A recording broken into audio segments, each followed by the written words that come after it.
but we may be. In case we are. You see, I was just biding my time there for the buffer, in case there is one. Welcome to Cognitive Rampage Podcast. Hope you're taking care of you. Hope you're living your cognitive rampage. This is kind of a celebration podcast, really. This is the first time that this cognitive cave has been broke in, if you will, has been smoked in, had been ceremonied in. So we will be live. Look, we're actually getting the stream. Look, everything's looking good. Brother Dave, I think we've done it, sir. Click on the link, follow it, watch us.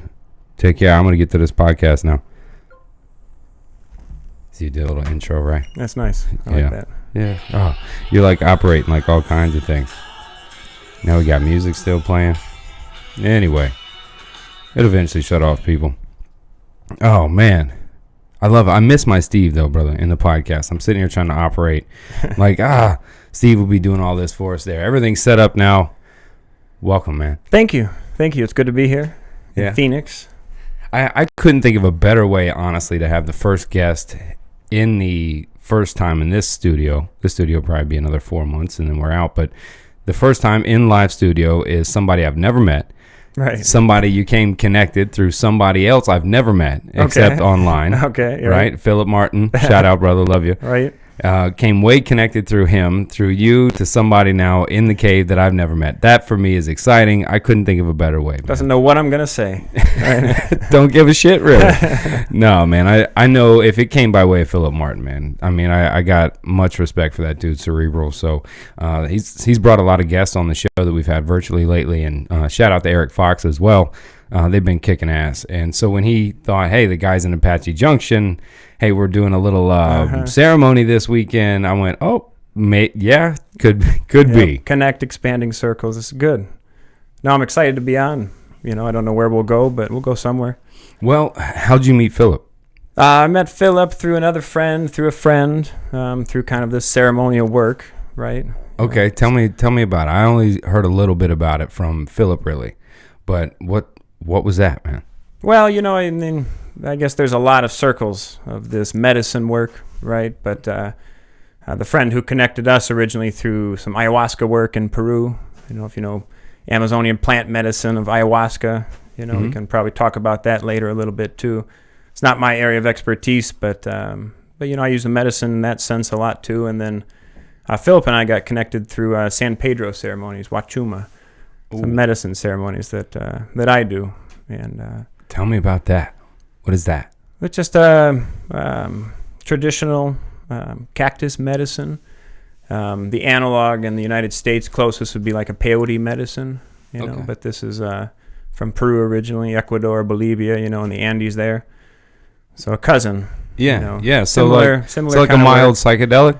Yeah, very mild, very mild psychedelic, expansive place to do some medicine work if you know, and I like to do big walks, take them out into desert preferably, but the best work is, in the mountains of Peru, up in the Andes, hitting the tall lakes, and doing the work up there. But, I got a friend down there. Shout out to Dan Cleland, and he does a thing with Pulse Tours down there. Okay, yeah, I've heard of him. Yeah, he's been on the podcast actually. He was talking about it too. I've always been interested myself. Never have eaten ayahuasca. Now mushrooms, my God, I don't even know. Right? Yeah, I've been in that side of it. I've never really fully crossed over. I even had DMT in my possession for like 30 days. I just couldn't bring myself to it. And minus what's trickling in you or something, right? Yeah.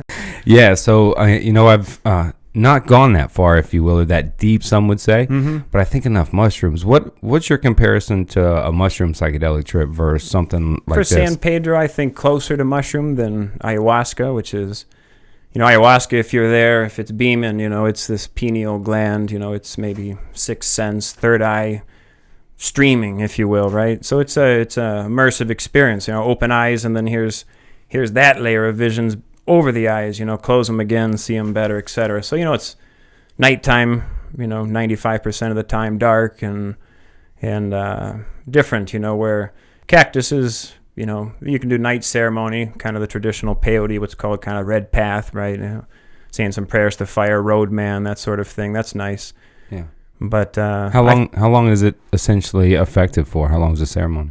Geez, 12, 24 hours, it's a nice preparation, if you do it, a nice preparation time, do it. But, we'll go out for 12 hours easily, 12 to 14 out in nature, Yeah. For me, I think plant medicines like that, mushrooms, should be out in nature. And you're at Apache Junction, right? Yeah. Somewhere out there? Yeah. Deep out into those hills. Yeah. Right. Man, I've been going to Sedona a lot lately for the weekend, just getting up there, right, in Flagstaff, right? Just being new out west, right? So, of course, I'm going where everybody goes. Yeah. So there is something spiritual about certain places, man, and rocks. You're around mountain sizes to where you go, look, I am truly insignificant. And right. I can see where that type of environment mixed in. When I first went, I don't know, probably 7 grams deep, which was a little bit actually, but like 2 days before I was on Joe Rogan's podcast. Okay. I went deep at the Joshua Tree. And that's where I was. Something I'm going to do soon, right? Yeah. It was just a checkoff, right? But there's something about the desert. That was my whole point. Yeah, no, there is this whole area. I have a medicine man I know, right? And he says, and it's an aphorism, right? But he says, if you're looking for love, you go to the ocean. If you're looking for health, go to the forest. If you want to find yourself, go to the mountains, but if you want to find God, then go to the desert, and I like and that. I think there's some truth there, when you get out there, especially the 100-degree heat we were battling this last weekend, and there's a stillness about it, there's something nice about it, so. I like the way you put that. There's a stillness to a bunch of fucking rocks. Right. 10,000 years. Yeah, a little bit of life here, and then it kind of comes out, and there's a lot of medicine that happens there, but for me, San Pedro medicine cactus is best with the pilgrimage. That aspect of pilgrimaging of getting up into the mountains or putting a little physical effort into it too. Really kind of pounds it in. God, I can imagine some of my mushroom trips. If somebody asked me to climb a Right, mountain, right, I'd be like, "Look, right. I'm going to be laying right here." Right, but the medicine gives you some kind of but that's why you strength and some energy around that too, and everything kind of comes alive a little bit, and the mind quiets, and you can do some good work. A lady recently described it to her. The closest experience was kind of like her vipassana, sort of a meditative Zenish type thing, where you can go inside, do some work, and. Well, that's why it's lighter, right? So you said more associated with the mushroom. So if you dose it you properly, can walk, you can talk, but see, it's good to break that stigma because I think so many people are getting aware of ayahuasca, right? That immediately when they think psychedelics, they think puking 12 hours, right? Yeah. Well, and I have a friend that you should maybe have on the podcast. I'm pitching him now, right? But he said recently in a talk in Phoenix here that. Even ayahuasca medicine traditionally used in the Amazon is a family medicine. There's a stigma in the West, of course, about psychedelics, keep it away from kids, and we're hiding this aspect of ourselves. But the Shipibo, do it family style. There'll be kids in there sleeping right on the mat next to people. And it's about family and about relations and healing and that kind of work. And so even this work, this cactus work, it's about bring the family in and friends and. Yeah, when I was on a spell for like a year or two eating with people that were close to me, right? To where I would kind of be like, hey man, me and you. Right. This weekend, right, let's go out and be Right. at the beach or some shit, yeah. And setting it up for more of like a spiritual kind of aspect, right? And there was a few people, I hate getting into stories, right? But there were certain times to where I was like, everyone should experience this at least once in their life. Yeah, I agree. On some level. Some level. Yeah. I mean, look, if you're at risk, right, with heart, please don't take this as medical advice. There are contradictions. There are spaces where maybe you should not, but if still, reality even then, in some medical settings, etc., it's like, what people are ultimately seeking, I think, is in these kind of experiences, the sense of saying, aha, there is that side of me, or, that's what I've been looking for, right? Yeah, why? It's funny. Why do you think it's always associated with the idea of looking for something? Like, right. I've lost myself looking for something. Where do you think this comes from? I don't know, but I like, I read a lot and listen to a lot of people, but there's an Indian mystic guru named Sadhguru, and I like some of his thoughts. I like the way he puts everything, and what he kind of says, that this fundamental problem, right, is that we're born, all senses look out, we're all 5 senses, survival first, right, So we look out, and all of our senses look out, and we kind of think that's it, right? And we sort of, since we're not taught about inner dimensions, we kind of go through life looking for what we're seeking out, and everybody's got their out, their thing, their compulsion, where they're trying to find it, right? But the answer, he would put forward, ultimately, it's inside. That's what we're looking for, right? And so when you're in that medicine space and that perspective is wider, and you can do the work inside to heal, you can sort of feel that connection, that spiritual power, if you will. I think that's what why they come to it, I think that's what it gives me, Yeah, I think some people would say, you don't have to use that kind of thing to get to this level. And I would say with the type of influence and the barrage that we face every day from social constructs, influence, right, self-hatred, right, the martyrism, everything that we encompass, we're attacked from all angles and we create from all angles. Right. The fact that to think that, well, so what if we use a stimulant something, right, a something in the mixture to move us beyond, right?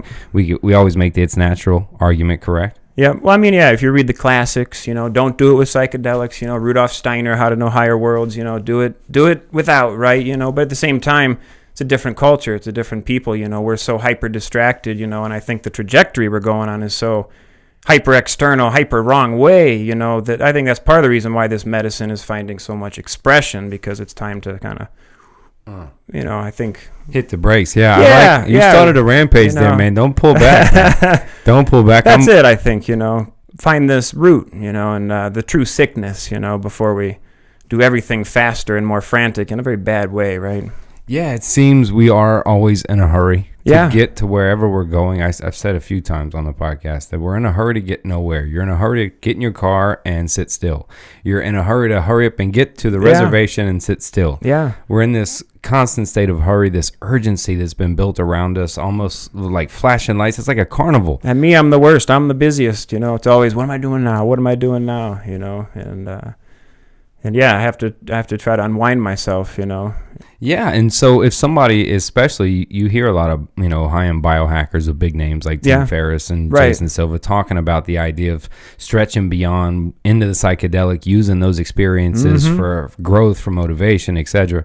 You're seeing that kind of spread on the top level, on the creme de la creme, if you will. Yeah. You're seeing that enter in that area, which is hopefully dropping the stigma down on this idea. There's a few groups, MAPS and a new one at Johns Hopkins, that really do great things, that help people out. But sometimes it's like the more legislation we create, the slower we allow this to actually help people. Yeah, we're missing a big piece of this, but that's it. There's only thought leaders in this right now, this is emerging, and I think for good reason, right? Yeah, you said it before that we're on such a fast pace, right? We all are in this state of hyper forward. Yep. And I think you said it right, that it's almost hyper forward in the wrong direction, that it's needing some sort of serious breaks. Yeah. Some spiritual breaks are pumping almost hardcore. You see them, you do. It's a circle back, right? Because if these are ancient, the healing's ancient, how ancient is the forward that we think is modern? Yeah. You know what I mean? Yep. Yeah, just to go way out there, not way out there, but we already are, man. Right, sorry about that. Right. I softballed that some bitch way out there. The big perspective sometimes, we're into this age of Aquarius we go, right? This very mental, possibility for utopia, dystopia, right? And we've kind of getting out of this age of faith, maybe. And we're so proud of reason and everything, and that's yet, the scary part. That's the scary part, right? Yeah. Because we're not just mind, there's something greater, and if you lose that perspective, so I think that's why it's coming out right now. It's kind of saying, hey, don't forget spirit, don't forget this other stuff, with your new with all your new thinking gadgets. Yeah, with your new thinking gadgets. We've thrown out faith. That's good. More people think for themselves than ever, because we've kind of said, hey, I'm going to figure it out myself. That's good. I think that's the space that's allowing some of these medicines to come out, too. We're not under that banner anymore where this is just strictly forbidden, and so now people are saying, hey, actually, there's a lot of healing, there's a lot of growth, here. So, and then the more we all learn, we know, the more we go, fuck, I don't know anything. Right.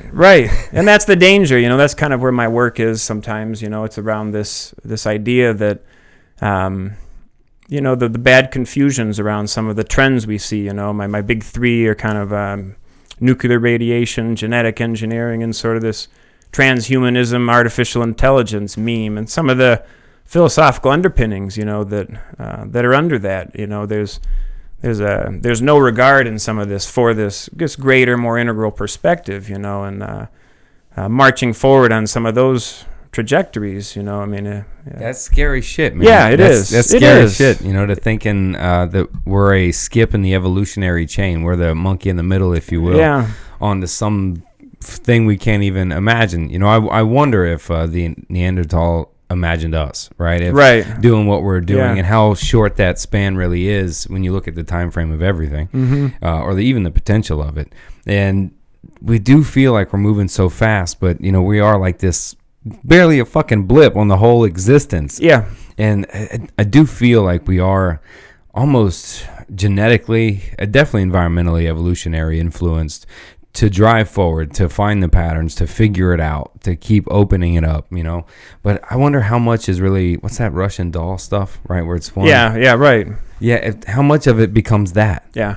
And I think that's the root problem, right? In these things, it's this idea that because you can do the something, that you know the something, that because we can do something, we think, oh, we know it, so now we can do anything with it, right? And that's a kind of a logic issue, it's like riding a bike isn't knowing the thing and all the stuff that goes around it, and so, yeah. Nuclear weapons. Yeah, look exactly. What we can make. Look, hey, I can split an atom, I can insert genes, I can CRISPR it now, right? I can modify humans if I want to, right? I can put my brain into a computer, it's like, because we think we can maybe, right? It's like... We're like toddlers in the kitchen with all open drawers. Yeah, it doesn't mean we know what mind is, or what consciousness is, or what DNA is at all, and yet... Here we go, right? Right. More creations, more inventions, right? Technology deeming us forward. I'm doing a talk Friday night, like a live Facebook thing, and I did a post asking what your biggest fear is, right? And it seems I got asked that question randomly too, at like a dinner. Right. Yeah, didn't see it coming, but kind of knew it was coming. It was an in-depth conversation that evening in Sedona in the hills. Okay, right, yeah. What's the fear, right? yeah. We went from fear to joy to happiness, right? A lot of subjective states, and it was a good conversation all in all. But it made me think. That's why I posted that on the Tribe of Change. Like, what's your biggest fear? And it seems, as we've talked about, chasing competence, chasing the experience, trying to learn everything about nothing, to learn that we know nothing at the end. I'm starting to kind of think that it's really contentment. And that the more we chase anything, the more distance we get from contentment. But I understand that there's a fine line between contentment and complacency. Right. You know what I mean? It's such this fucking... Yeah, well, and contentment, happiness, bliss, or some of that moment stuff. I think that's the duality, right? Is that, as we try to label it and understand it and dig into it, we categorize that very left brain activity of even turning it into language in the first place, right? And what are we talking about? We get lost in the words themselves, even when words just describe a huge range of phenomenon, it's this sort of, and then, but, I've heard it said recently, it's sort of the dead world, it's abstract, it's in the words, it's in these things, and that life is really in the integral aspect, the moment, in this, this other way of looking at it, and so you can't find it over here just digging through words and concepts and recycling it. You can't find the point there. You need to kind of do this sort of thing, right? Not think. If that makes sense, it's thing. It's funny. Right? It's a crazy path I'm learning, that you have to first think for yourself, learn to think, and then realize when you're stop thinking, and then feel a little bit more, right? Instead of, because we know what we think creates what we feel, but once we get into that level of it, we can't. I don't know. For me, the rational sometimes does come off as pessimistic and negative, right? Well, to move beyond that, then it's got to be in a sense, right? I mean, that's its function, just to kind of brutally look at it, right? But if that becomes your worldview, then that's very wrong. I think that's a bad trajectory. Total rational reason. Who said that reason? Reason. You offended reason. What was that? Reason's more and more important than emotion or spirit or any of the other aspects, right? It's just reason. Well. All right, our idea to reason. Right, and I think that's part of the help the medicine work. Just create a little bit more of that space between that thinking identified self. That they can kind of run around, and more space, less thinking, and more sort of, here I am in the moment, pulling what I need, and I think some of it, I remember some of my first experiences, it's really about letting go. So for those of you, such as myself experienced early, is happen to be control freaks, the initial hour or two is remember my first, early eats, and found myself really in a battle with myself of letting go, of going, no, I want to think about this. No, you're not. You can't. It's over here. And that fight within yourself really became like the first barrier I felt like I had to first even be aware was taking place. Yep. That argument of, I got this, I can control, I'm not dying. You're Yeah. really not dying. Yeah. To where you eventually just go, fuck it. Yeah. just take it. Just, that I think that's the first, kind of awareness, barrier maybe. Yeah, watch yourself thinking, try to, I think the medicine, a lot of people talk about peyote ceremonies being like that, and I don't have a lot of experience with peyote work, but what limited I do, it was like that in a sense, when your thoughts went off running like this down whatever normal rut track they do, playing whatever loop, you've sort of constructed, right? You might get sick, physically sick, and be like, ugh. It was only when you sort of crossed out those thoughts that you'd feel a little bit better, and so there's like that aspect almost like some intelligence that's doing some work, right? Yeah, if either it's a level we don't understand or a level that's tapped into something we don't understand. And frankly, I love the support of science, right? But I love how they say if you can't see it, hear it, it's not there.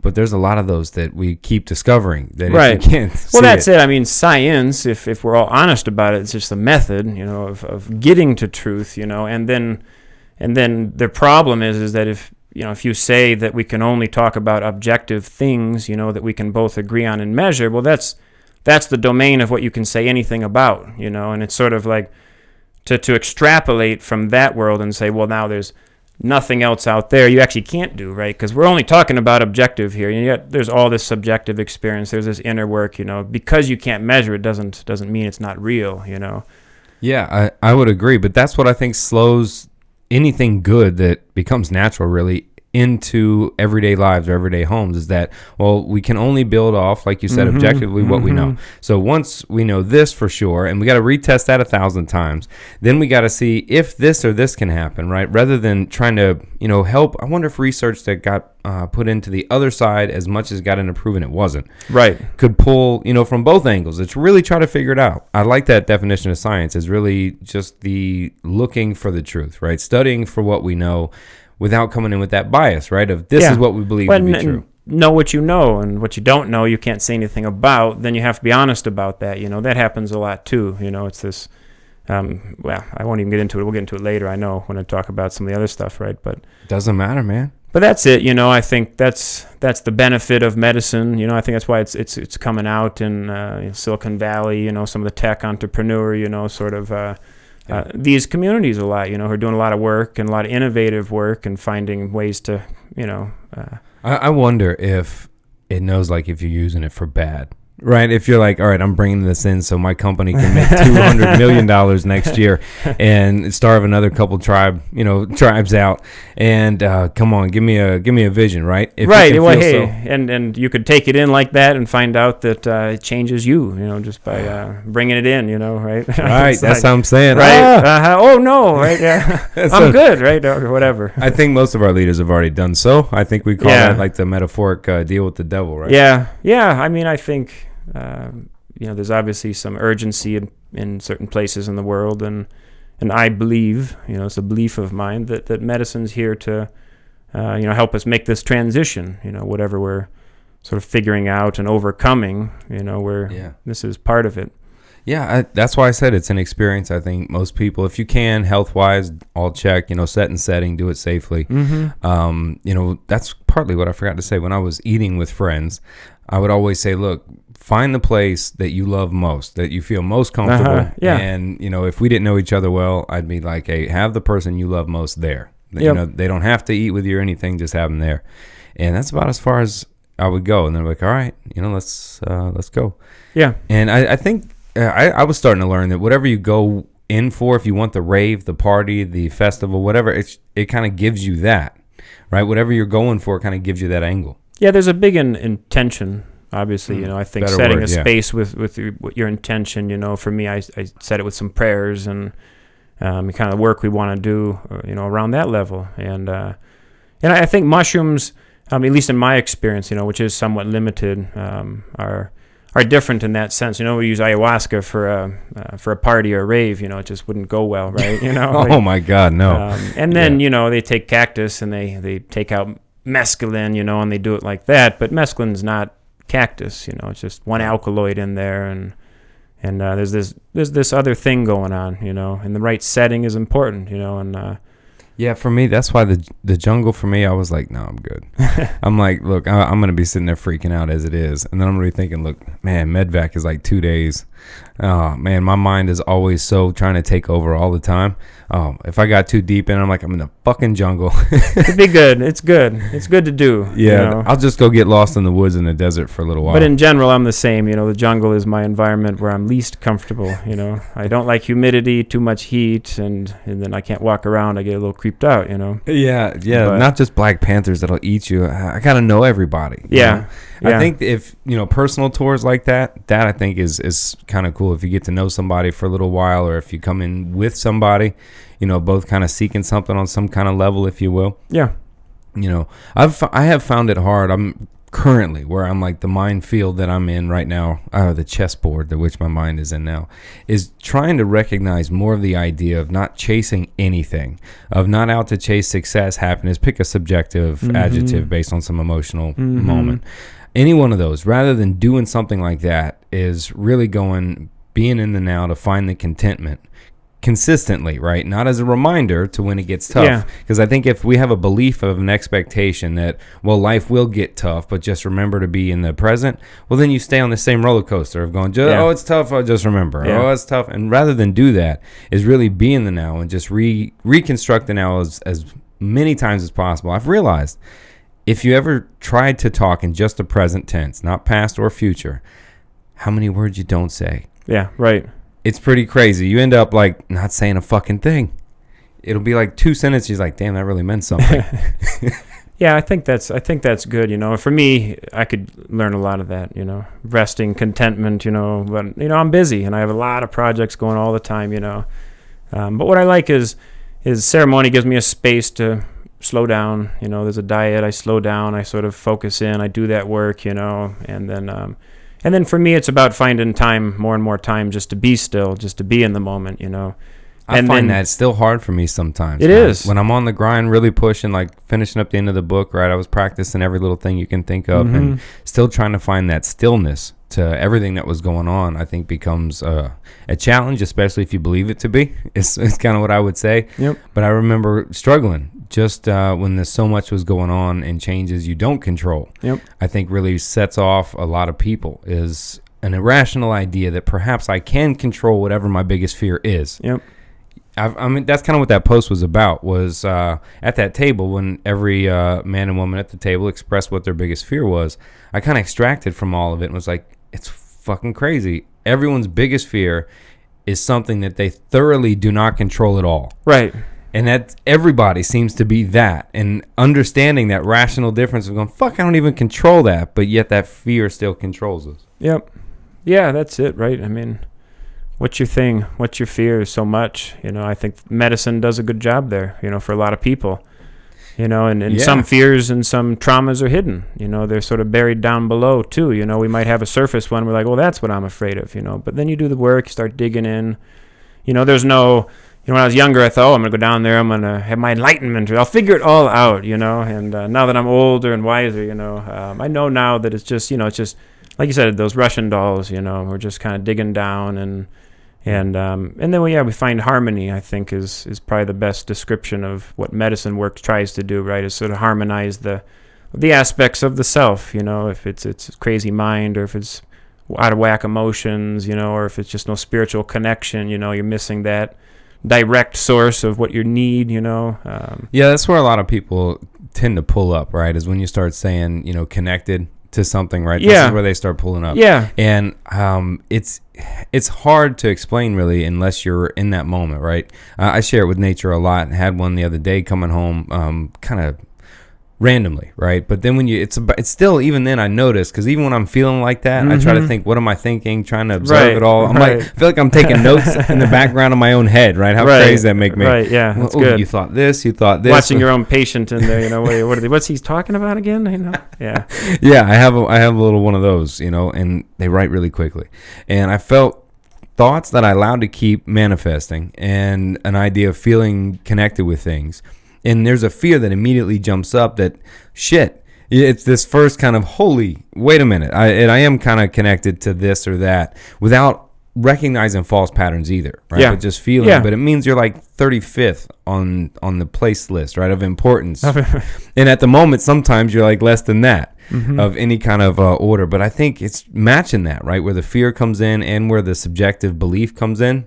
Yep. Where that matches, like the crossroad of that shit. Yeah. I mean, then that's why, for me, every medicine ceremony, there's a moment within it that I remember today as clear as the day. It's not like a normal memory that's sort of more clouded by emotion and it's been reconstructed a few times. This is like a medicine ceremony memory, and it's like, it's timeless in a sense for me, and there's almost a moment from every one where I can remember one moment, and if I can do it when I'm doing some real deep digging, whatever, my kind of digging work in the spirit, and then, I have that there for the fears, and I think a lot of people do, and then it comes down, it's like, that's right, the more we sort of resonate there, for whatever reason, it's like big accomplishments, big achievements, births, deaths in the family, things that really hit there. Medicine ceremony work does that for me. It's sort of like, if I'm in a rough time, I can go to that moment and go, that's right, I'm just like, you would mark them on your timeline. Right, yeah, in a sense. It would be something I incorporated. Like, all right, here's a marking of a timeline. Right.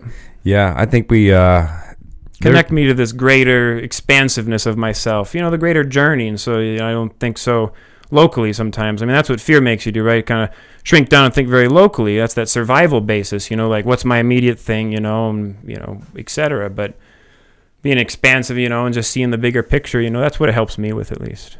Yeah, I think that's anything. I'm just not talking too many abstract words here, No, we both are. Awesome. We're riding that abstract. Yeah, we're off talking subjective. That's fair, I would say everything's questionable, right? But I think that's kind of the superpower many, I think, deny themselves that they really possess, is that idea that it goes goes deeper than just saying it, right? It's deeper than just going, no, it's better than this because I get better, right? We can say that, but it's still hard to really feel, I'm just saying it. But deeper beneath what that belief comes from, like I'll never be happy unless, or other people are out to get me, right? Yep. We tend to forget to question ourselves. And shit, we got to be so tough, really, in the way today's set up emotionally.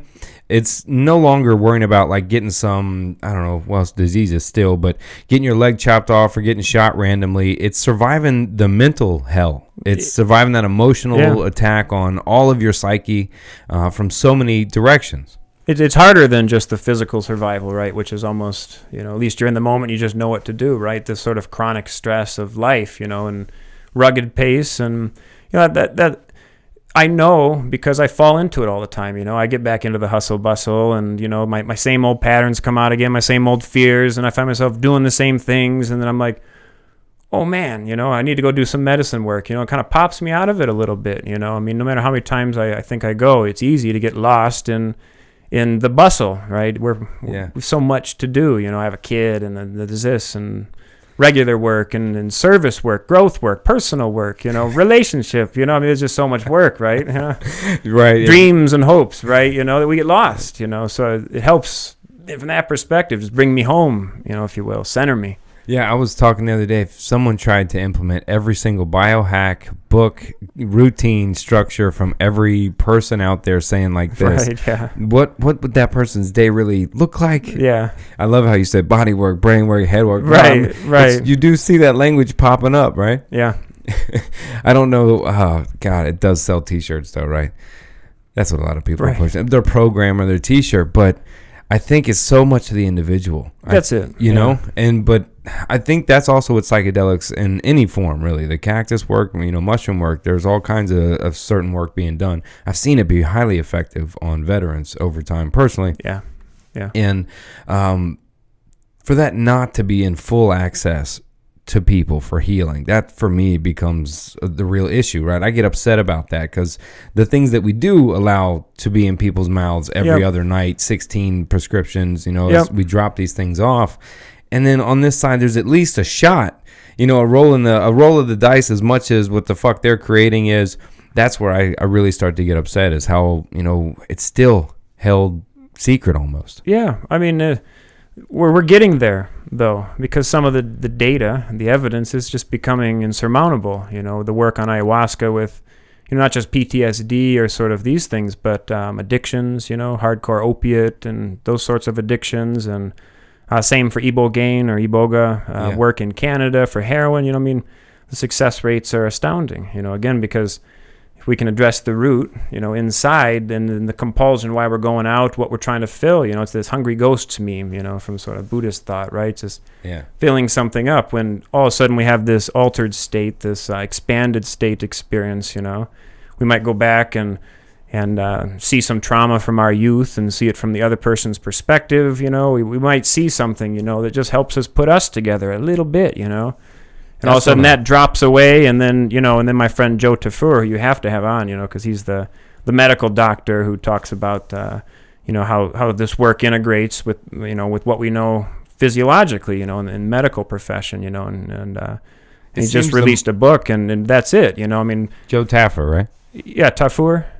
All right, Joe Tafur. Yeah, we linked up on social media. Oh, that's good. I think he may be coming on. Yeah, he's got a lot to good, but the proof. For the science-minded people, in some cases, that emotions, spirit, mind, body are really connected, and that doctors are great for acute trauma, sort of related things, if you need antibiotic, get one, right?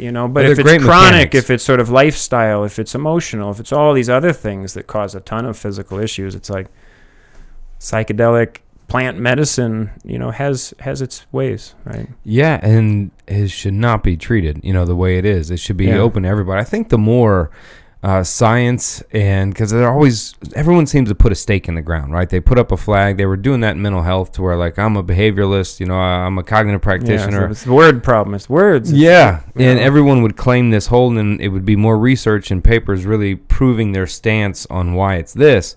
And you see crossovers in behavioral and cognitive some, but there's so much more influence, and that's kind of what I wrote about, was saying, like, look, there's so much out there that even if you can take a little bit from each of these and kind of influence all of it, the more I think departments, if you will, or fields become blurred lines, and we cross those. Hey, what do you guys know over there about that? The more we share that more, I think we expand faster. Generalism, I think, is the way to go. The integration side, I think, is where we need to go, instead of super specializing more and more and more. It's and that's the work I see.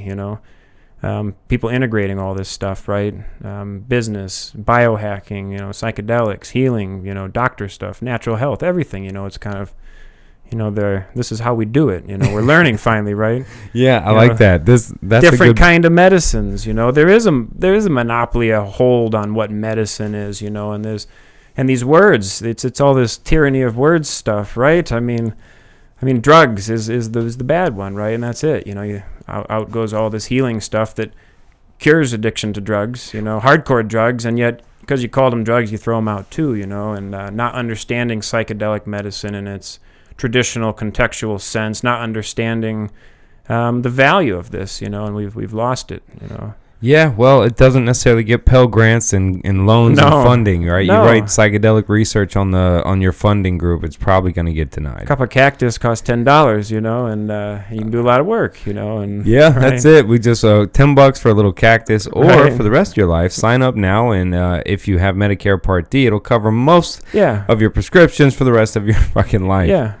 I mean, it's worth the shot, right? Like, how couldn't you even go, even if you were a non-believer in any of that whatsoever, I mean, you know what? I'd tell you roll the fucking dice, but it's not medical advice at all coming from me. I'm just shooting the shit. But the way I see it, I'm like, you don't die. You roll the dice, right?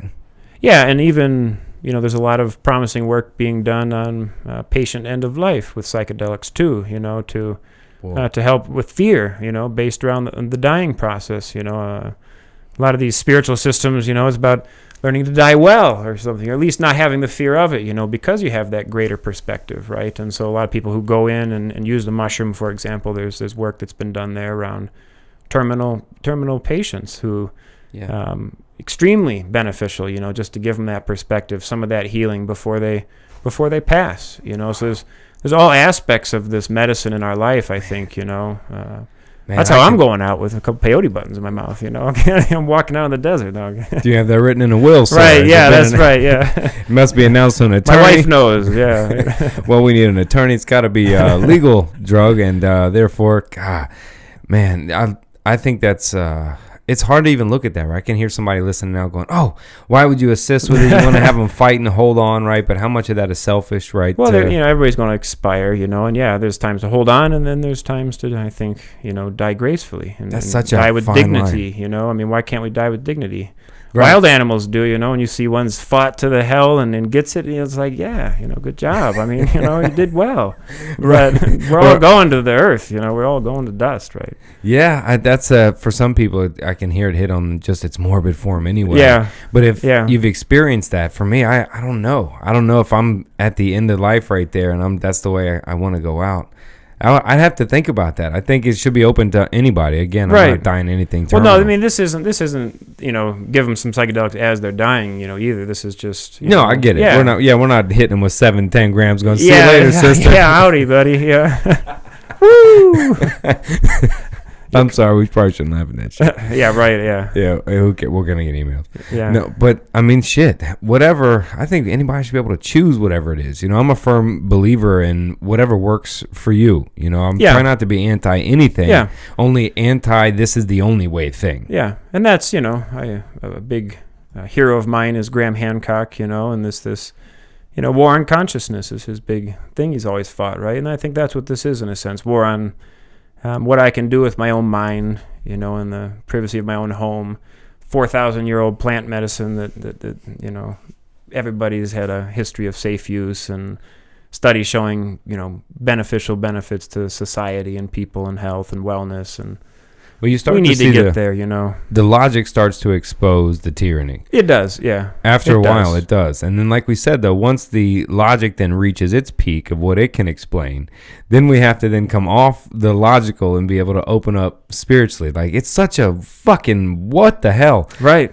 Yeah. Right. Oh. There's work to be done, That's what I'm doing, and there's work to be done. That's what you're doing, so this is good. Always digging and chasing, getting faster, trying to expand on any aspect, right? I mean, if we really have the idea, and I'm speaking probably against a few people's spiritual beliefs, but if we argue for the conscience, right now, the conscious place, there is no truth. That if we can create that truth based on any perception we want to, like that, seriously, some comic book superhero shit.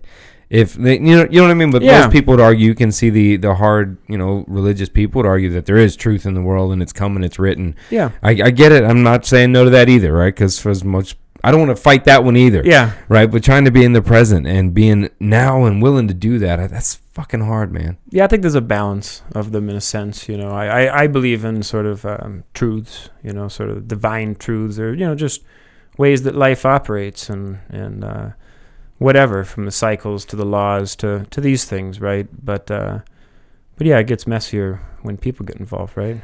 Oh man, you never know what we're perceiving, right? At the end of anything. I think that's part of it. I mean, that's part of, I think, the purpose, ultimately in the cosmic design of what a human is, right? Sort of scrying towards some understanding by, kind of bumbling around a little bit and trying to figure it out and knocking up against doors. I think that is our purpose, some sense, right? I dig it. Well, it's what we love to do, grow and expand and figure it out and try to open it up, but sort of, without knowing maybe what our full nature is either, like I call it sometimes cosmic dowsing, dowsing is kind of like, it's just an old technique, right? You're trying to put like a question to your subconscious mind, and, so they used pendulums back in the day. There's water stick guys out here, that find water with the sticks. And but it's kind of like making a piece of yourself unaware of what you know, and then finding the answer that way, sort of this intuitive,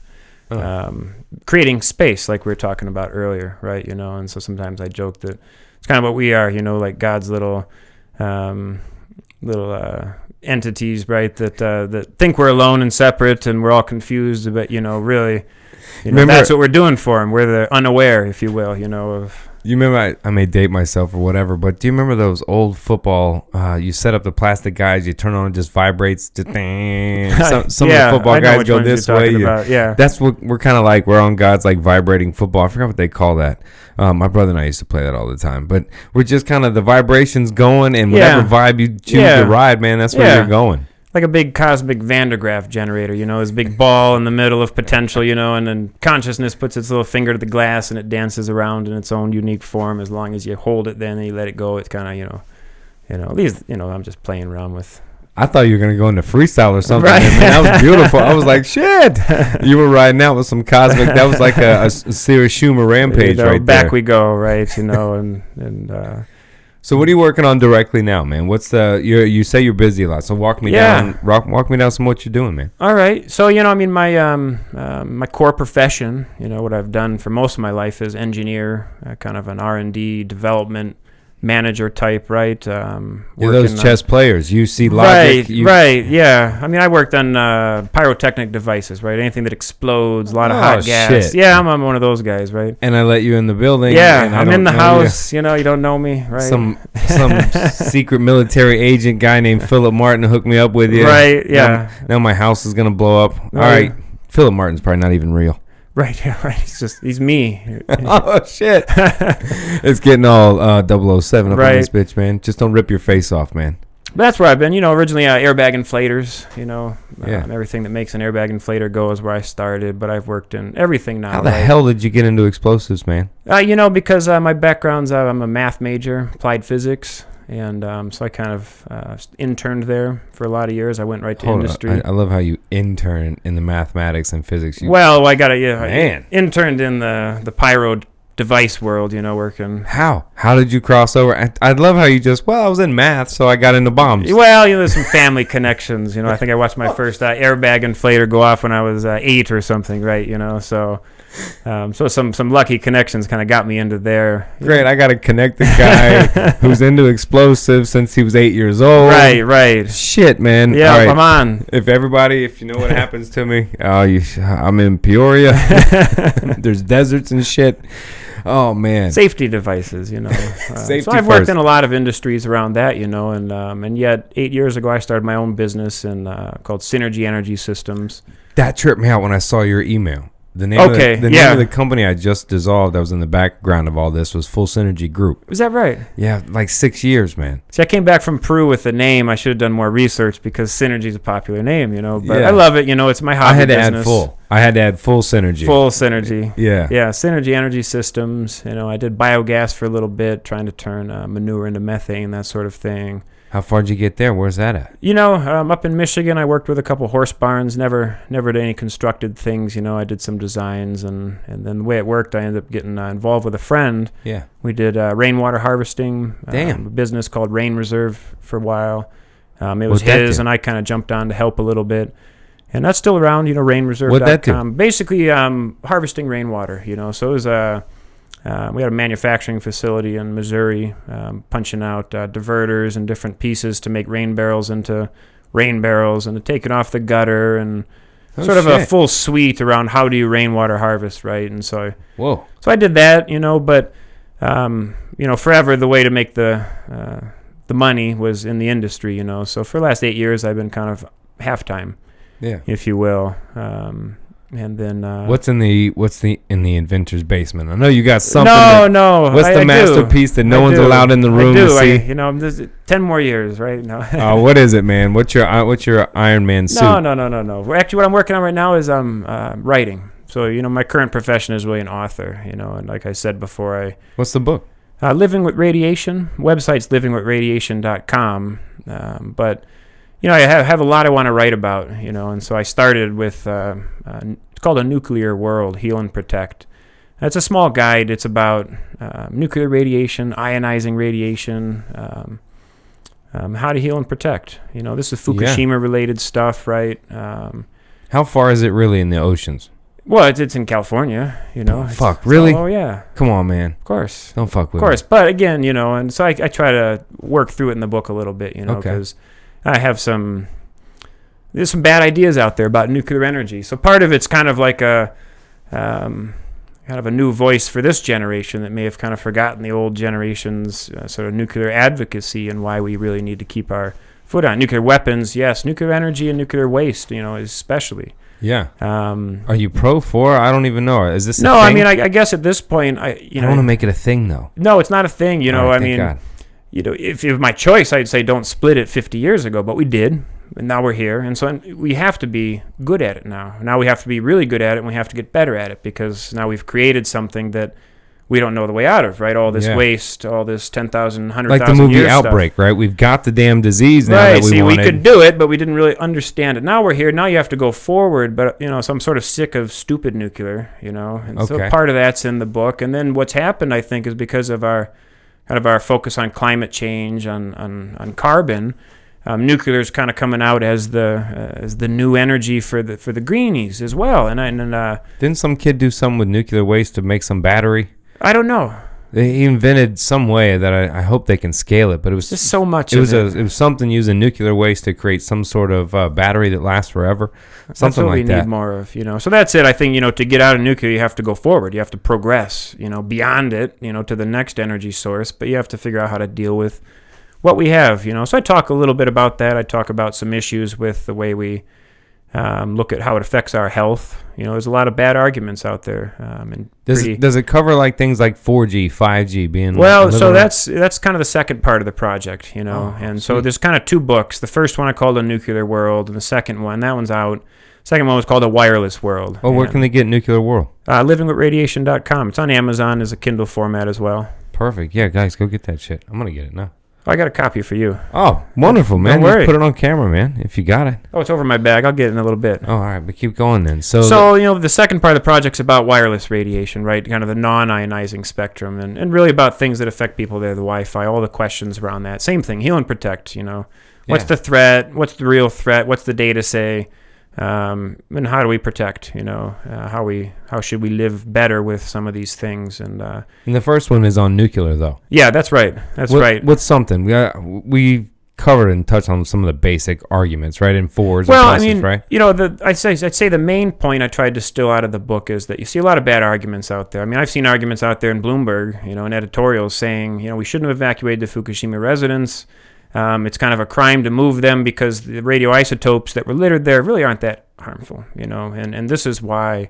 And one of the things a lot of people point to is this chart called Sources of Ionizing Radiation, and it's one of those semantics problems, because we look at radiation as just energy that moves through space, in some form. So throw out like acoustic and thermal radiation, and then we're talking electromagnetic radiation, or atomic particle radiation primarily, right? And then we split it up into two categories. Ionizing, which is stuff that's strong enough to knock electrons out of atoms and ionize the atom. Mm-hmm. And then non-ionizing, radio waves and microwaves and terahertz waves and sort of that whole spectrum, And so one of the things they do on the ionizing is then we look at all the sources, and so there's cosmic radiation, we have medical scans, external radiation, And then if you look at that and the way we calculate it, then they say, hey, nuclear fallout is really like 0.1% of the total. So it's not that bad, Look at how small it is and this all your sources. And one of the things I try to tease out is that we can't look at it like that because the biggest threat for us is nuclear radiation specifically inside our bodies, And they sort of measure that radiation wrong. So that 1% of the nuclear infection, really, because it's so powerful, is like having a concentrated version. That's right. It is. That's what it is. Especially when you take these large atoms like uranium and thorium, right, and you split them. Well, what you get in the middle is you get smaller, very radioactive chunks, that are more closer to things that our body needs, like calcium and potassium. So this is where you get strontium and you get cesium and you get radioactive iodine, right? Stuff that the body's actually thirsty for. The body's not very thirsty for uranium and doesn't have much use for it, right? Doesn't. So, if you're drinking it in your water, most of it just goes right out of you, 99% plus. Just, right out, a couple days transit, And then most of the radiation sources we're getting come from the outside. Well, we're adapted for radiation from the outside, and we've got a lot of, I think it's said that from cosmic radiation, every cell in the body, about 40 trillion cells, gets hit once a year.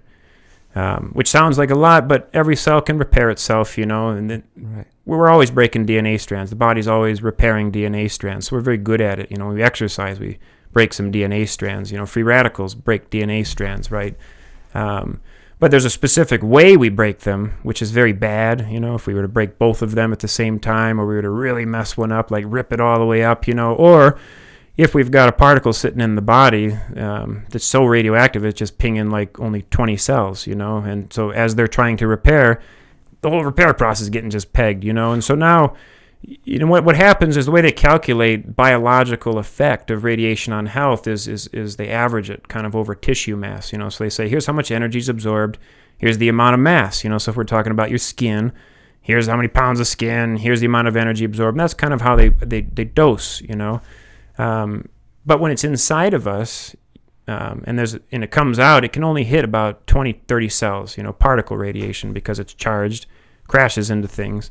And now the denominator, which is the mass of these cells, is minuscule, and the dose goes way up, you know. But nobody looks at that dose. You know, there was just an article out of, an opinion out of Ocean, Wood Oceanography Institute in California, right? Yeah. About radiation in California waters. And, you know, the experts said, hey, you know, it's only this many millisieverts. I wouldn't even worry about that, because it's like going on a plane, you know. It's no big deal. Well, it's no big deal to swim in it. But if we continue to eat fish and stuff that comes into it and begins to affect that, well, now that's very different, you know, and people are sort of missing that nuance, if you will, you know. And there's some other ones, but not to beat it around too much, but that's kind of the point of the book, is to just highlight why it's a threat, why we still need to be very vigilant, what we're missing, you know, how scientists and doctors can actually get it wrong, you know.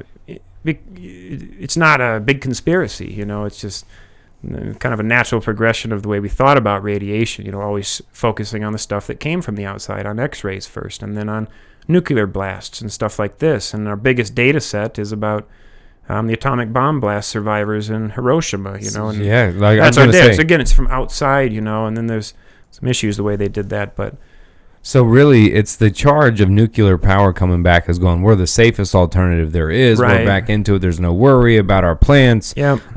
Trying to come back against the push of how bad it is, how waste, etc., and trying to really point out the science really behind all the bullshit or the fake news, if you will. That's the point, right? Yeah, trying to more nuanced view, you know. There is this subset, you know, and people talk about a lot of things. It becomes so academic, you know, reprocessing cycles, and we'll just clean the fuel up, we'll spin it around these different things. Well, the reprocessing sites we do have are extremely dirty, because it's kind of a fantasy to believe you can work with this stuff and not release anything. So we've been trying to like work with it after the fact. Oh, cleaned up for this or that. Who's signing up for that fucking job? You know, the one in France is just a mess. You know, I mean, there's shit all over the English Channel, all over the countryside. You know, because they reprocess there. You know, because it's dirty, inherently dirty. You can't contain this.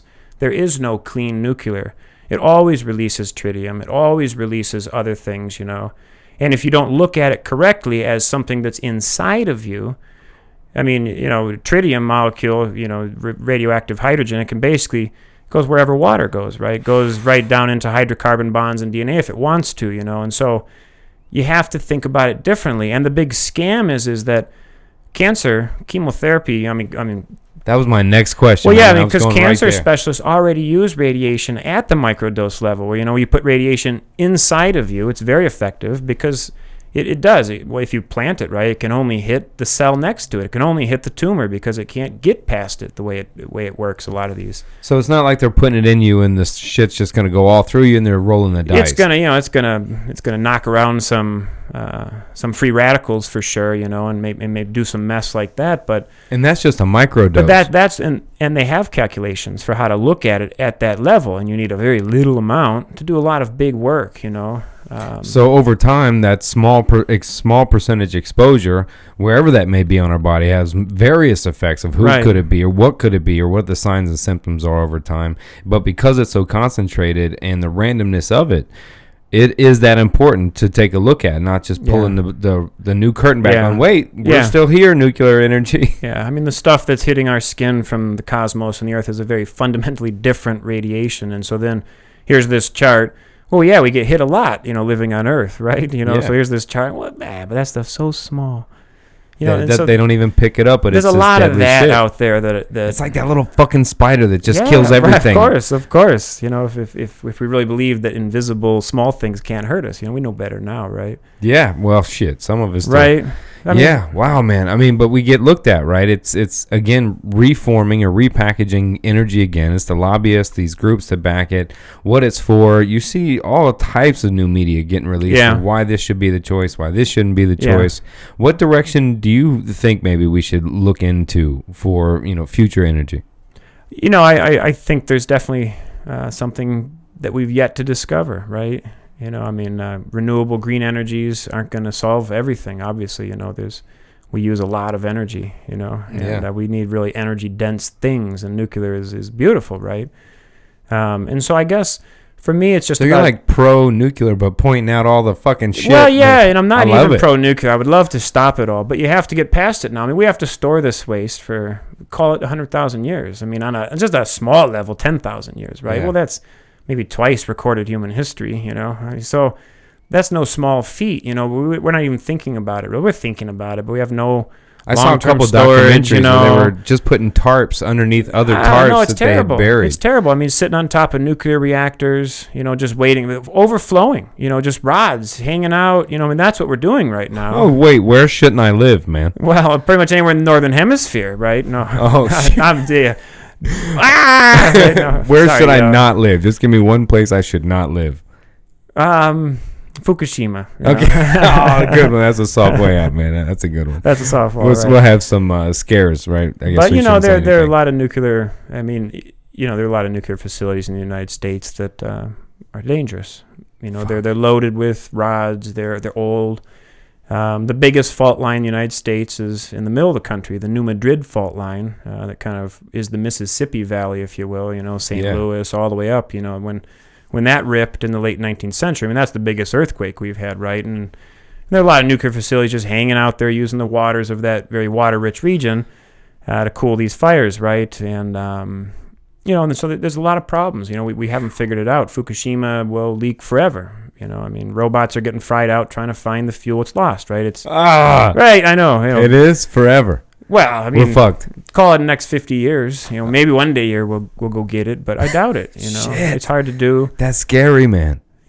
That's scary that we put more of that into practice. Who really signs up for that job? Who goes in like, I'm the guy wearing the steel suit? Nobody anymore. They send these robots down, right? And the robots get fried out before they can find out where this fuel is, And then on top of that, you've got structurally compromised buildings still storing all the exposed, the fuel rods, they spent fuel rods up there, just waiting for issues, Holy shit, man. There's big threats around this, and people are just, because we can do it, the layman thinks, we got it all figured out. We're like masters of nuclear. Well, the toddler in the kitchen. We're really not. I don't know why I keep thinking about it. The 9-year-old in the kitchen who's just like open drawers, knives, blenders. Like, look what I can do, right? Yeah, I can turn the blender on. That's it.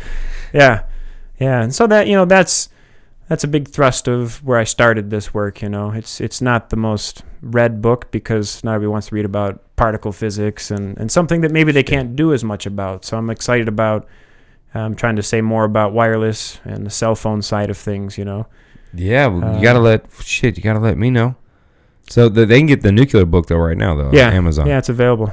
All right, so I can read the nuclear book, or we can keep talking. I can get more from it. Yeah, certainly. Yeah, so tell me, what else should we be worried about? What's something we can do? You talked about protecting, right? What's something that someone can do? There's some food strategies, right? Like the book says, start green. It's the worst thing that radiation does inside the body for the most part is... you know what? I blew you off course, man. You were about to talk about chemotherapy. And I totally squirreled. No, not about chemo. I was talking about cancer therapy, but about how they use radiation for it, Chemo is sort of the chemical way of doing it. Yeah. I thought you were leading into something, and I squirreled you off about how the cancer treatments use it. You covered a little bit about that's why if you inject it close enough. Yeah, they have real focused beam, focus, again, same amount of energy, just very small space. That's sort of the dichotomy here that they're missing in a lot of these arguments that you don't see, right? You just see people say, no, chemo's bad, and then some people are like, that's what's killing you. Yeah, there's a lot of bad science reporting, I think. And so the next one's kind of wireless side of things. You know, that I'm interested in, man, because I may be not podcasting in a studio anymore. I got the closer I get to it with Jack Cruz's work. Now I'm talking to you now more. Yeah, I have a lot of respect for Jack Cruz. I found his site, you know, while I was researching my book, and he's got it right. You know, I think. But you know, I'm pulling all the studies, you know, into this. You're kind of doing the same thing with the book, is pulling everyone's research. That's it. I mean, you know, I want to say something for my audience, you know, and here's how to heal and protect, and you know, how do you do it? You know, what's the sane way of living with a phone? We almost have to have one. Right. But what should we really be doing with them? You know, we really shouldn't be giving them to kids. You know. Good luck with that one. Right, man. I know. You know, soft skulls, a lot of water in there. You know, attenuate a ton of radiation. So it's very. And you're like the guy that studies this shit too, so you're not just a guy off. You know, I mean, I'm trying, right? I'm trying to dig into it all. You know, I'm the guy who, in 2000, you know, most of my friends, 2000, I was getting a cell phone, maybe late 90s or something. You know, I'm the one who didn't get one. You know, it hurt my head. You know, I said when I put it in my head. And I you was always stayed good at math. Yeah, right. I was always that whack, you know, I got a lot of flack from my friends over the year, but I've had an intuitive thing, you know, all my life that I don't jive with this. You know, I had to get one for work, the BlackBerry, you know, 2003, 4, 5, you know, I was typing away on the BlackBerry, you know, and I have a phone now. What do you do now? It's just a Samsung. Samsung's usually a lower radiation rated, you know, and then I got some more secrets to get out of you. Do I gotta like wrap my house in like those X-ray blankets? I mean, if you live near something, yeah, you should think about it. Holy shit! I was swinging in the dark. Right. I hit something. I mean, some people believe so. I mean, not everybody's as sensitive, right? I'm not rolling that dice with that 1%. But you know, there are ways, right? Yeah, that's cool, man. To minimize and to think about it, and so you know, I'm still collecting a lot of that and trying to give the best information on some of these products too. You know that. That can be used. The cancer causing list. Yeah, I mean, I think, and I talk a lot in the book about the problem with cancer. You see, you know, science goes out there and they say, you know, we look for brain cancer in the statistical study, we didn't find any, so therefore the headline is cell phones don't cause cancer. You know, right? Well, that's kind of a misleading headline because you didn't actually find that. You just didn't find a statistical correlation in your little population. You know. And so early back as 2003, 2004, people used to send me these articles laughing, you know, like, here's the real truth, you know, not the Shumann truth or something, you know, and I would read these articles and they would say, you know, 85% of the sample size have used cell phones less than 10 years, you know. And that's kind of where we are, you know, in the data. So if I go and get 10 people and I make them eat my thing and some supplement I come up with and they all lose weight, even if just a pound, 70% weight loss. That's what you're going to, you know, 70% of people experience weight loss. By that rule, cigarettes don't cause cancer, asbestos doesn't. There's no problem with lead, you know. I mean, very few things cause cancer in 5 to 10 years, you know. I mean, they have to be pretty nasty, like radioactive iodine, you know, right? Man, I remember a time, at least when I was young, where I remember pointing out commercials going like false advertising. They don't really do it. That was like a thing at one point. I don't know what happened to that. Right? You can almost say anything right now in a commercial or what we do, our ad campaign. Yeah. You can just say whatever the fuck. No one's going like timeout bullshit here. Just general news writing has gone down in that sense too. I think technical side, you know, it's quantity. You know, it's getting a lot of opinions out there, and I think not everybody has it right. It's hard, man. It's what science says and what you can say based on that, you know. And we're getting the data now. You know, that's kind of why the timing of this book is good too. Even the national toxicity study came out in the U.S. Last year. That's in the book? Yeah, right, definitely. Cool. Tell me later because I want to know. I want to know see the most toxic places not to live because I'm moving in August. So I'm like, all right. Where am I going on the map? I have to rule out like 2 right away. Oh, man. Yeah. So that book's already out. And the second one, again? Yeah, so what happened is I was kind of plunging right into the second one, and then I got into another writing project that I started in August of last year, and I've been on. So I've put the second book down. I went through that with like 2 of the books. It's coming back to it here soon, but I had another project that had to go, you know, this corporate whistleblower current event thing. You know, I can't say too much, but it'll be good, you know. So I'm almost finishing that, and then it's back into... What's the second one about again? What's the answer to it, right? We talked about 4G, 5G. Yeah, I mean, and that's definitely what I'm throwing. Because 5G's the coming risk now, hazard right? on. Yeah, I mean, I don't think it's too soon. You know, 2019, you know, 2020, we'll see. You know, we still obviously putting out 4G, 5G will cost a lot more money. You know, I think, you know, terabyte a second is what we want. We're going to push, you know, the frequencies higher, and that's where the controversy now is even more. You know, as you push frequencies higher, towers have to be closer together, you know, for the data fidelity, you know. So more towers, higher frequencies, frequencies that interact with, we know now, sweat ducts in the body, which are helical, so they attenuate a little bit. Some research just kind of I'm sweating all the time. Right, maybe, right. It picks up a lot. And so, and that's what I talk about a little bit, is just understanding the biological influence of fucking makes EMs, logical sense to me. The way you're talking, I'm like, yeah, I'm surrounded by more and more of these devices that are sending, now, what type of rays? Educate me here. So we're electromagnetic radiation. Thank you. Electromagnetic radiation that we're living around all the time, essentially. Right, and they've already proven it has a certain biological effect on us, right? Yeah, I mean, and, as we get into these newer cell phone frequencies, 2000 and beyond, now we're really getting much closer. Microwaves heat water, right? That's where I was going to go. I was going to say, I was trying not to sound stupid. Energy's different and stuff like this, but, so if you go to the government websites and you ask them, do cell phones cause cancer? They'll all say, no. Our latest understanding is there's no known mechanism for how they could, because it's non-ionizing, so since it can't rip an electron away, then therefore there's no known mechanism. That's what all the government websites will say, you can't step on industry's feet, and yet here are all these studies showing that, put a cell phone up to your head, and in the salivary area, there's a bunch of free radicals, oxidative stress after using it, study after study. So while there's what's a free radical? Mechanism, a free radical is most typically, it could be what's called a hydroxyl free radical, OH. Yeah, okay. Free radical happens when something comes in, say, strips an electron off of an atom, so just take water. If it's H2O and it comes in and it strips it off, and you sort of get this, now you get OH.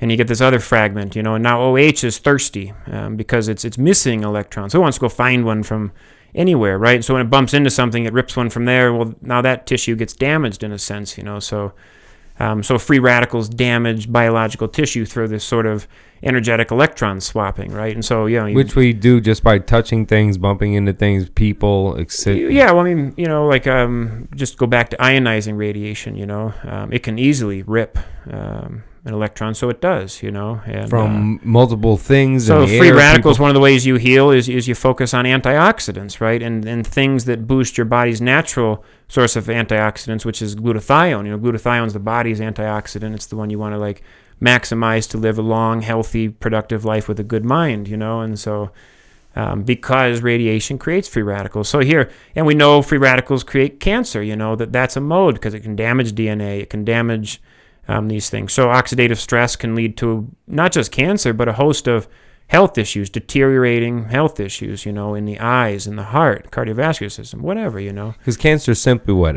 Aging disease, right? Like you die of a yeah, I mean, you've got an aberrant cell that's it's mutant, and it's multiplying, and it's taking over the rest, because the code's been damaged, and this one's found. But there's, and that's kind of the thing I talk about a lot in the book, not to just get too technically crazy here, but in a sense, all these statistical studies, they all try to ask the question, does one thing cause one thing? Does a cell phone cause cancer? And yet, if it just caused free radicals, that with other things, might be the statistical place, and so I think that's what we miss sometimes is that, there's no known mechanism, and yet here's this free radical burden. Here are these studies showing hearing loss, or a lot of studies showing a lot of things, affecting sleep and the things that we should be watching. I say the problem with cancer is they always want to make the debate about cancer. It's the same thing with radiation. Does it cause cancer? Well, ionizing radiation causes all sorts of health problems, not just cancer. So how about does it do damage? That's right. I mean, in the business world, cancer is like the most lagging indicator you could pick. It'd be like a business, measuring, we're bankrupt, check, well, they probably should have been looking at something way back here, like annual revenue at least or something, right, get a little health of your business, right? And so, the debate, because we want to just press forward and ignore this health, is always, does it cause cancer? Cell phones, we look at the most rare cancer. Does it cause brain cancer? Well, got a very small subset, so we can't find it. Statistically, we say... And if we can spend money to make sure it says that, then we can keep doing what we're doing. Right. You can design bad studies, and so, there's a professor... well, you asked the wrong question, right? Does cell phone cause brain damage? So let's do that study there. We've proven it, and then people now have, all this research, and that's the science, if you will, the bought and paid for peer study reviews. They get duplicated. I mean, even the idea of true science is cloudy these days. I mean, there's the Dr. Henry Lay... I don't know if I'm saying his last name right, professor, researcher at Washington State.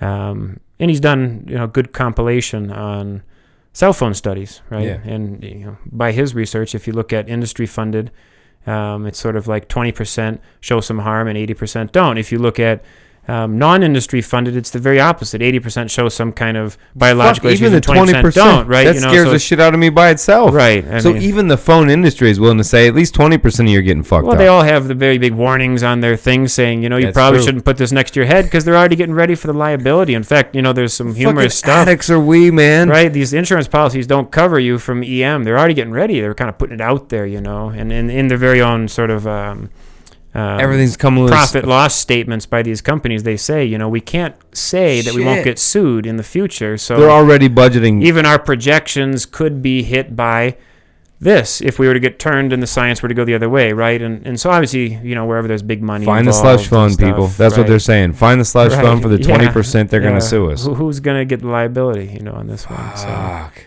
I think that, we're just going too fast with it, especially with kids. We forget that, the iPhone 3 came out in like 2004 or something, and that's this not is that less long than a ago. decade ago, and now we're just doing everything on our phone. And some of these studies, the National Toxicity Study Program the U.S. government did on rats showing cancers Oh, no. was on 2G.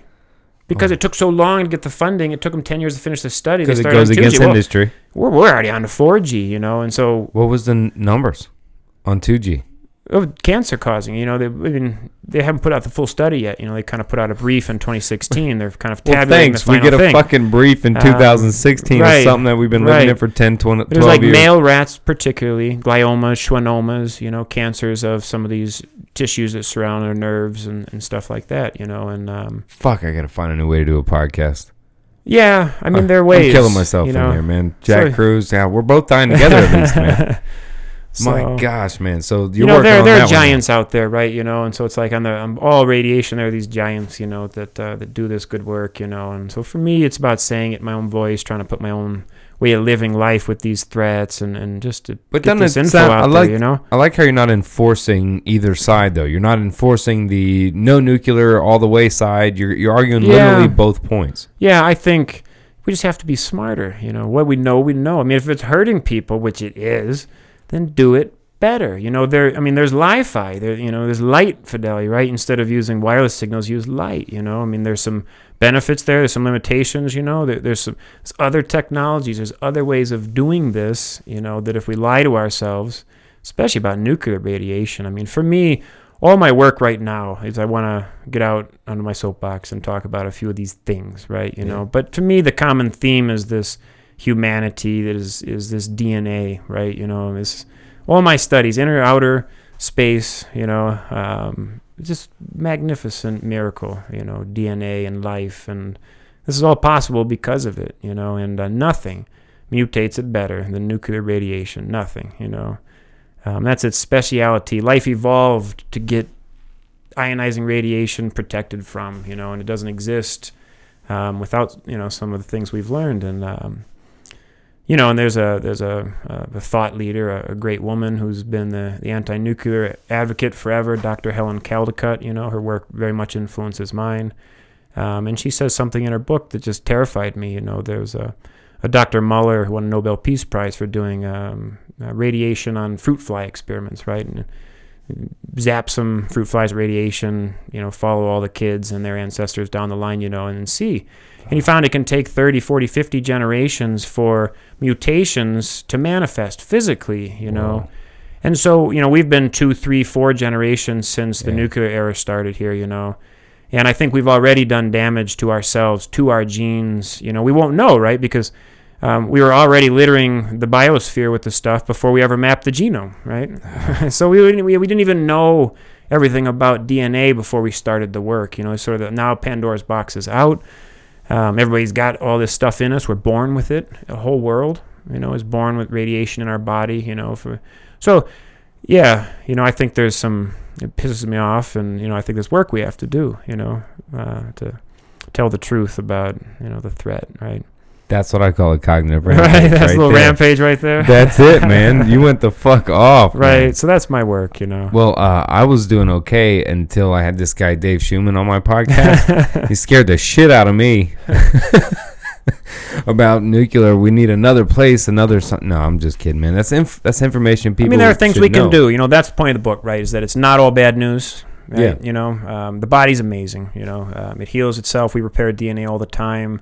Ceremony medicine works at the DNA, works at the genetic level, does work there. I'm not going to point to studies. This is my own personal knowings, right? And that's the work we need to do, right? I mean, you're another one of those bridges, man. The bridges. I hope so, right? That's what I see. The more of the bridge between the science and the spiritual, the ones that can. I mean, you fully understand at a molecular level all this stuff that's happening. Well, I'm trying to. Oh, you're getting there, right? You're so you taking that, then combining it and showing almost from science research over time how much this does affect.